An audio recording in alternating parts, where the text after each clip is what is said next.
Hi, I'm John Lopinas. I'm the chairman of neurosurgery here at NYU Langone Medical Center.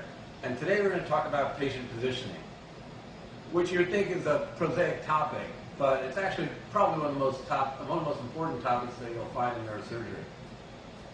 Young residents are often concentrating on the dissection technique and the little things that are happening deep in the middle of the operation, and they fail to realize that the most important steps actually happen in the very beginning.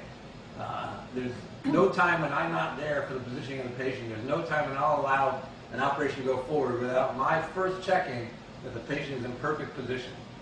And when I say perfect position, what we mean by that is both a comfortable position for the patient so that there's no danger of any peripheral nerve injury or compression injury or even cervical spine injury. That's the most important. And a comfortable position for the surgeon, especially if it's going to be a long operation, so we don't have to worry about fatigue in our arm muscles, which will lead to tremor in our hands.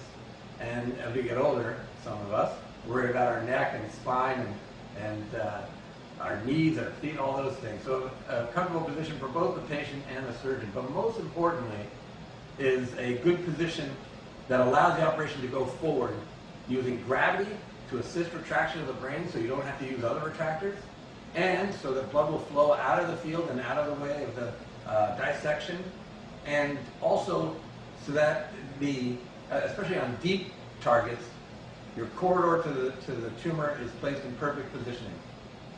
And the last thing, two other things that are important, is that in the modern era of navigation, we want to have the patient positioned so that when we make the craniotomy, we don't lose all the spinal fluid and suddenly the brain shifts and that's that. If you don't happen to have an intraoperative MRI handy, that can be the end of your intraoperative navigation as the brain shifts and falls out of the way.